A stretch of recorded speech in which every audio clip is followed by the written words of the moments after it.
Halo teman-teman semuanya, balik lagi bersama video Kakak.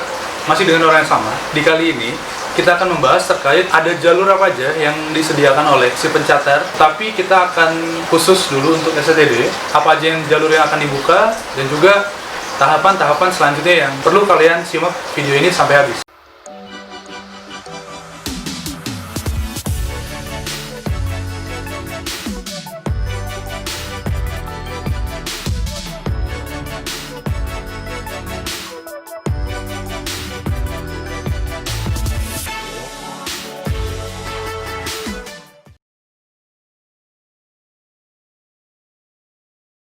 Oke, buat Dandi dan Bayu nih, di STTD itu ada berapa jalur yang dibuka?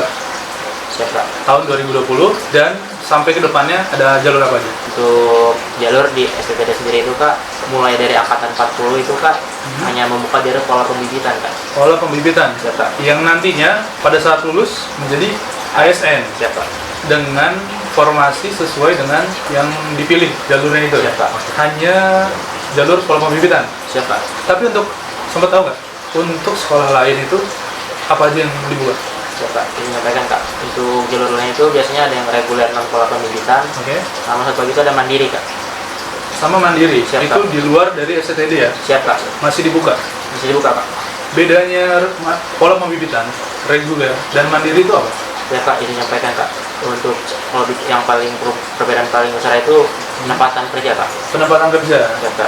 Untuk yang polbit itu biasanya langsung menjadi ASN Kak. Lalu untuk yang reguler dan mandiri itu biasanya non ASN Kak. Non ASN, tapi nantinya akan dipermudahkan juga kan untuk kerjanya ya. Siapa?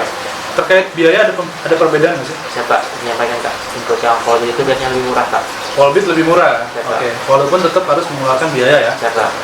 Oke. Jadi teman-teman udah jelas ya perbedaan pola pembibitan dan jalur apa aja yang dibuka dan sekolah mana aja yang masih ada reguler dan mandiri terkecuali STD ya. Siapa? Oke. Ini banyak banget nih yang nanya nih, ada jurusan apa aja di STD? Siap Kak, izin menyampaikan untuk jurusan di STD sendiri ada pertama itu Trasdar Kak, atau Transportasi Darat. Oke. Itu D4. Kemudian ada MTJ, Manajemen Transportasi Jalan, itu D3. Kemudian ada Manajemen Transportasi Perkeretaapian, itu D3 Kak. Oke, jadi ada tiga jurusan ya Kak. Untuk D2 PKB Siapa? Untuk tahun ini udah nggak ada. tahun ini udah nggak ada. Oke, jadi jelas teman-teman ada tiga jurusan sekarang di STD dan untuk D2-nya itu belum udah ditidakadakan dulu ya saat ini. Nah, informasi buat teman-teman juga, rencananya ke depannya untuk STD itu akan disamaratakan semuanya terkait jurusan, yaitu menjadi D4 semua. D3-nya kemungkinan tidak ada, itu kemungkinan karena kita sudah berganti nama juga menjadi Politeknik, kan kayak gitu. Pertanyaan selanjutnya, misalkan kakak ini tinggalnya di Palembang deh, terus kakak mau kuliah di STD, itu gimana? Kan kita kan ada banyak tes tuh, apakah kita mulai dari pendaftarannya kita harus ke Bekasi, ke STD, dan tes-tes selanjutnya apa kita harus ke STD, itu kayak gimana? Bisa ada yang jelasin? Siapa? Bisa menyampaikan Kak. Untuk tes-tesnya itu biasanya kalau untuk tes SKD-nya sendiri kan, itu biasanya di BKN terdekat kan. BKN terdekat? Siapa? Lalu biasanya untuk tes kesehatan dan yang lain-lainnya itu di UPT atau sekolah perhubungan terdekat. Oke, jadi untuk tes yang lain selain SKD di UPT terdekat. Siapa? Bisa sekolah kedinasan lain gitu ya, Siapa? ataupun kayak kantor-kantor perhubungan gitu ya, dinas perhubungan kayak gitu. Oke.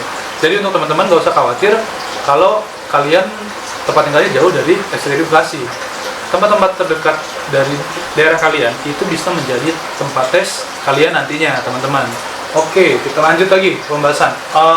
Di STD sendiri itu kuotanya ada berapa sih, mulai dari jurusannya dan juga sampai dengan total taruna per satu angkatan 2020. Siap Kak, izin menyampaikan untuk kuota tahun ini itu transportasi darat atau diploma 4 itu menyediakan kepala pembibitan daerah itu 360 orang. Oke. Kemudian pusatnya itu 24 orang. Oke. Kemudian yang MTJ itu kuota polbitnya itu 360 orang. Kemudian untuk yang polbit pusatnya itu 24. 24. Siap Kak. Oke. Untuk yang MTP itu polbit daerahnya 24 dan pusatnya 72 orang Kak. Oke. Untuk total satu angkatan Kurang lebih 900 Kak. 900 lebih ya, hampir 1000 teman-teman. Itu banyak banget. Kalian harus tetap mempersiapkan semuanya itu ya. Oke, lanjut lagi nih. Dari 3 jurusan yang ada di STB, tips untuk memilih jurusan itu apa sih? Karena kan ini banyak banget ya di kalangan teman-teman semuanya, dia mau kuliah nih, tapi dia tuh nggak tahu passionnya tuh apa. Nggak usah ke sekolah kedinasan lah, anggaplah kayak ke sekolah universitas, dia tuh masih bingung mau ngambil fakultas apa. Nah, kalau dari kalian sendiri itu ada tipsnya nggak sih untuk memilih jurusan yang harus diambil di STB, ataukah dari mulai dari kesukaan, hobinya, atau memang karena penasaran dengan jurusan tersebut? Dari Dendi, coba. Saya menyampaikan Kak, untuk pemilihan itu biasanya memang kembali ke basicnya masing-masing Kak. Oke. Itu mulai dari keinginannya itu kerja di mana, soalnya itu berpengaruh saat diwawancara nanti Kak. Oke. Alasan dia memilih jurusan itu apa Kak? Itu nanti akan ditanya ya. Siap, Kak. Alasannya apa? Motivasinya mengambil jurusan itu apa Kak? Lalu? Siap Kak, izin menyampaikan. Mungkin kalau saya sesuai passion saya Kak. Kemudian sesuai jurusan juga perlu diingat-ingat, karena nggak semua jurusan itu di STD menerima. Jadi hanya SMA IPA dan beberapa jurusan di SMK Kak. SMK yang teknik. Ya. Benar-benar. Gini, kalau kita bahas terkait jurusan yang diterima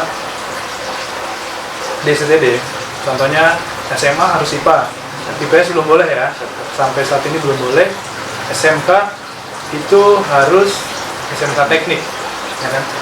Pernah nggak sih kalian tahu ada SMK di luar teknik itu yang masuk ke STD? Siap Kak, saya menyampaikan Kak. Kalau kami untuk TKJ Kak, TKJ itu teknik jaringan. komputer jaringan. Oke, itu ada tapi. Siap Kak. Misalkan contoh kayak dari jurusan perkantoran. Siap Kak, saya menyampaikan Kak. Itu belum ada Kak. Belum ada. Belum ada Kak. Perkantoran, pariwisata, terus apa lagi ya biasanya? Apa sih jurusan di SMK itu? Bisa boga. Jasa boga, ya kan? Terus akuntansi itu belum ada. Siap, belum ya. Berarti yang diambil adalah lebih yang ke teknik ya. Siap Kak.